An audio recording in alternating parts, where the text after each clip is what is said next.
नमस्ते बच्चों, कैसे हैं आप ध्यान रखें। बदलते मौसम में अपने आप को बड़ा ही ताज़ा और तंदुरुस्त रखने के लिए संयमित भोजन करें, सादा भोजन करें और इस बारिश के समय में ध्यान रखें आप ज़्यादा भीगे नहीं, क्योंकि बारिश का मौसम होता है तो सर्दी जुकाम लगने का बहुत ज़्यादा भय रहता है। और सर्दी जुकाम बिगड़ने से आपको मालूम ही है हमारी महामारी हमें घेर सकती है। तो बच्चों, हम पहले के वीडियो में इस पाठ का पहला भाग हमने पढ़ा था। कौन सा भाग पढ़ा था? पहला। आज भाग हम दूसरा पढ़ेंगे। क्या पढ़ेंगे? दूसरा। लाख की चूड़ियाँ। लाख की चूड़ियाँ का लेखक मैंने आपको पहले बताया था। लाख की चूड़ियाँ पाठ के लेखक कामता नाथ है। और शब्दार्थ की जब बच्चों बात करें तो शब्दार्थ में हम देख लेते हैं। बहुधा का मतलब होता है बहुत बार या बार बार।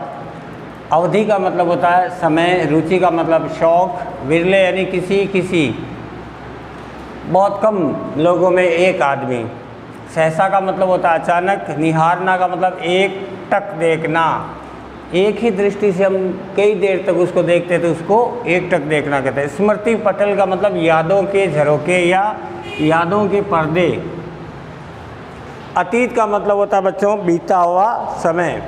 प्रचार का मतलब होता है फैलाव। मशीनी युग का मतलब होता है जिस युग में मशीनों का सबसे ज़्यादा प्रयोग किया जाता है। आजकल देखिए हर काम मशीन से होते हैं। दमा एक श्वास की बीमारी होती है। फेफड़े जिसके कमज़ोर होते हैं ना, उनको दमा की शिकायत होती है। मुखातिब होना का मतलब होता है सामने आना। फसली, ये ऋतु बदलने पर जो भी रोग होते हैं फसलों को, वो रोग फसली कहलाते हैं। भावपली यानी जान ली। तो बच्चों, पिछली बार हमने पढ़ा था बदलू के बारे में। बदलू लेखक का जो आत्मीय प्रेम था बदलू के साथ में, तो मैं बहुधा यानी लेखक कह रहा है कि मैं अक्सर छुट्टियों में अपने यहाँ ननिहाल जाया करता था। वहाँ मुझे बदलू मिला। बदलू का प्रेम लेखक के प्रति जो था, अब लेखक बड़ा हो गया है, बाहर नौकरी करने लग गया है। अब उसको इसमें अपने ननिहाल जाने का बहुत कम समय मिलता है। लेकिन एक बार लेखक है वो खुद चला करके बदलू के हालचाल जानने पहुंचता है। तो सहसा बरसात में मेरे मामा की छोटी लड़की आंगन में फिसल करके गिर गई और उसके हाथ की कांच की चूड़ी टूटकर उसके कलाई में घुस गई। उसे खून बहने लगा और मेरे मामा उस समय वहाँ नहीं थे। मुझे भी इसकी मरहम पट्टी करनी थी। तभी सहसा मुझे कांच की चूड़ियों का टूटना और बदलू की याद आना। एक देखिए सहयोग है बच्चों। तो मुझे बदलू का ध्यान आया और मैंने सोचा कि क्यों ना मैं उससे मिल आऊँ। और मैं गांव में गया। बहुत बूढ़ा हो गया था बदलू, लेकिन उसने पहले उसे पहचानना मुनासिब नहीं समझा होगा। लेकिन जब उसने अपने दिमाग पे जोर लगाया तो उसने मुझे पहचाना।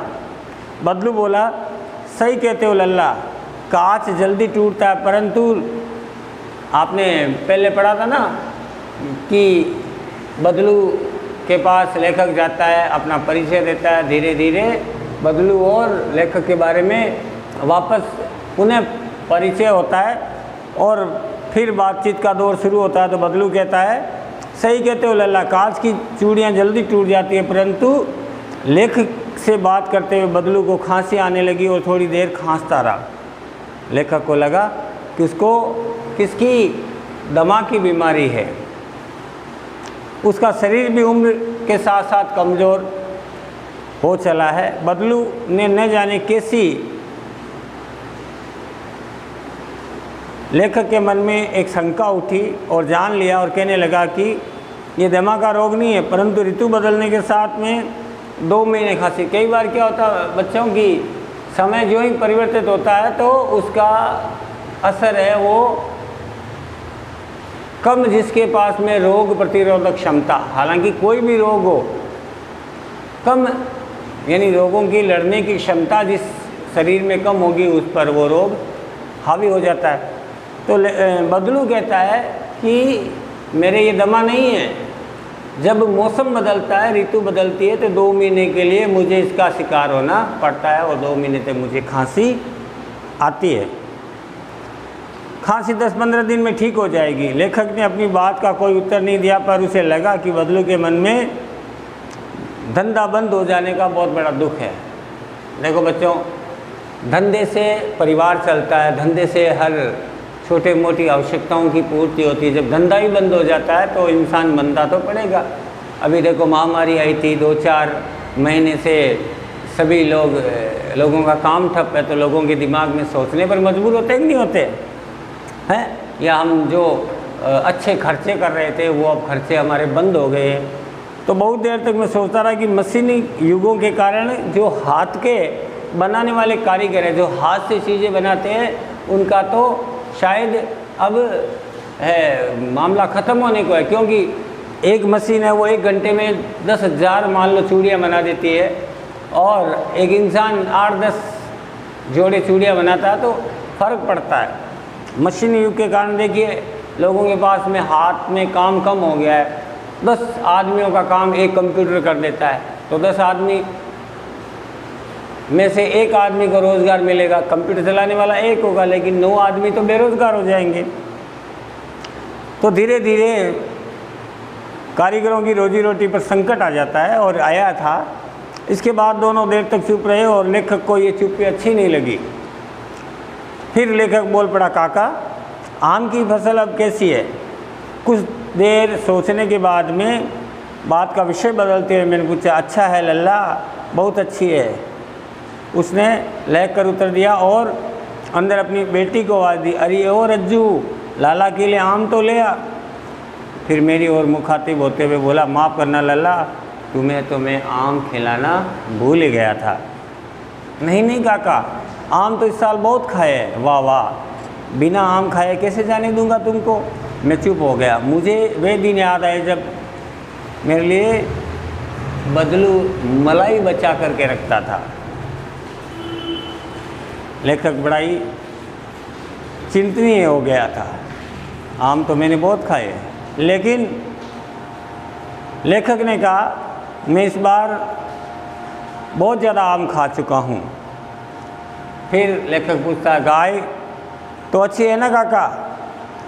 गाय कहाँ है लल्ला, 2 साल हुए बेच दी, कहाँ से खिलाता। इतने में रज्जो उसकी बेटी अंदर से आई, एक डलिया में ढेर सारे आम लेके आई। ये तो बहुत है काका, इतने में कैसे खाऊंगा? मैंने कहा। वाह वाह, हंस पड़ा। तुम शहरी जो ठहरे, मैं तुम्हारी उम्र का था तो तुम्हारे से चौगुने आम खाता था। आप लोग की बात और है, मैंने उत्तर दिया। अच्छा बेटी, लल्ला और 4-5 आम छांट लो, सिंदूरी वाले देना। देखो लल्ला कैसे है, ये पेड़ पर ही पके हुए हैं। लेखक की मलाई की याद मुझे आज भी आती है। लेखक कह रहा है, बदलू की मलाई की याद मुझे आज भी आती है। बदलू से गांव के गाय के बारे में पूछा तो बदलू बड़ा दुखी हुआ था। 2 साल पहले मैंने गाय की बारे में पूछा तो उन्होंने कहा 2 साल पहले ही मैंने गाय को बेच दिया। उसके चारे पानी का इंतज़ाम कहाँ से करता, क्योंकि लेखक की कमाई बंद हो गई थी, बूढ़ा भी हो गया था, तो अब गाय रखने का कोई ताल्लुक़ नहीं था। अभी बात चल रही थी कि रज्जू एक डलिया आम भर के लेके आ गई। इतने में आम देखकर लेखक बोला, इतने अधिक आम मैं नहीं खाऊंगा। ये सुनकर बदलू ने हंसते हुए कहा, तुम शहर के रहने वाले हो, ठीक है ना? जब मैं छोटा था तो बहुत सारे आम खाया करता था। जब लेखक ने बदलू से उसकी आम की फसल के बारे में पूछा तो बदलू को तुरंत ध्यान आया कि वह लेखक को पहले आम खिलाया करता था, है कि नहीं? और जब रज्जो मीठे मीठे आम लेके आई तो अपनी अंजुली से 4 आम लेकर के, और किसने? बदलू ने लेखक की ओर बढ़ा दिए। लेखक तनिक देर देखता रहा। ये देख करके बदलू ने बताया कि वह उसके द्वारा बनाया गया आम का अंतिम जोड़ा है, यानी जमींदार की बेटी के विवाह के लिए कुछ रच रच कर सुहा का जोड़ा बनाया था ना, उसी प्रकार मेरे लिए उसने आम को बड़े ही सहज ढंग से पेड़ पर ही पका करके, कंजूस जमींदार उसके केवल 10 आने दे रहा था, स्वाभिमानी बदलू ने वो जोड़ा नहीं दिया। जमींदार ने कहा वह सुहाग का जोड़ा है, बाजार से खरीद कर लाए। आम खाकर लेखक का मन बड़ा प्रसन्न हुआ और ये सोचकर बड़ी खुशी हुई कि बदलू के बेरोजगार होकर के भी आज भी बदलू ने अपने स्वाभिमान को नहीं त्यागा है। उसका मन कांच की चूड़ियों की तरफ सहज टूट जाने वाला नहीं था। यानी कहने का मतलब है बदलू के पास में दृढ़ इच्छा शक्ति थी।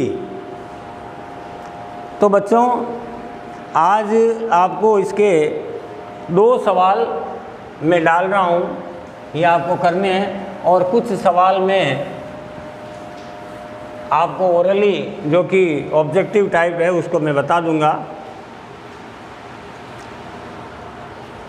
इसमें आप लिखिए पहला प्रश्न,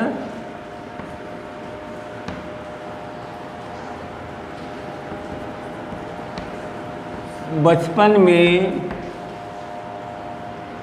लेखक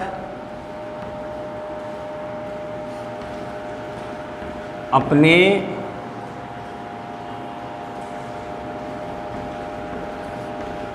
मामा के गांव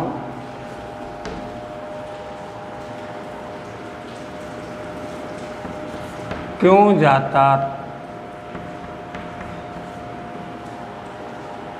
था। प्रश्न नंबर 2,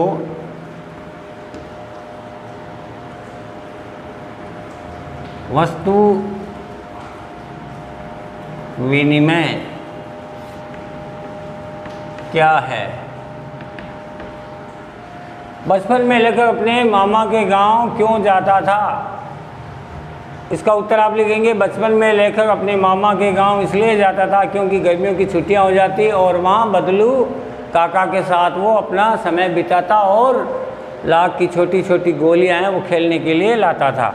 वस्तु विनिमय क्या है, मैंने आपको पहले वीडियो में बताया था कि आज हम पैसे दे करके वस्तु खरीदते हैं। पुराने ज़माने में बच्चों क्या होता था, पैसे इतने होते नहीं थे तो वस्तु के बदले वस्तु ले लेते। जैसे मान लो मैंने आपको कहा ना कि हम छोटे थे तब बाजरा या गेहूं ले जाते थे सब्जी लाने के लिए, गेहूं और बाजरे के बराबर यानी उसके बरा, जैसे 1 किलो गेहूं ले गए तो 1 किलो वो सब्जी दे देते थे, या दूध के बदले में अनाज दे देते थे। इस प्रकार एक दूसरे का, मान लो दर्जी कपड़े सीता तो दूसरी वस्तु उसको आग जलाने की लकड़ी दे देता था, लकड़ी वाला, और वो उसके कपड़े सिल देता था। इस प्रकार एक दूसरे की आवश्यकताओं की पूर्ति वस्तुओं के माध्यम से करना ही वस्तु विनिमय कहलाता है। तो ये 2 प्रश्न आपको करने हैं बच्चों। अगले पार्ट में, अगले वीडियो में आपसे फिर से मिलेंगे, तब तक के लिए नमस्कार।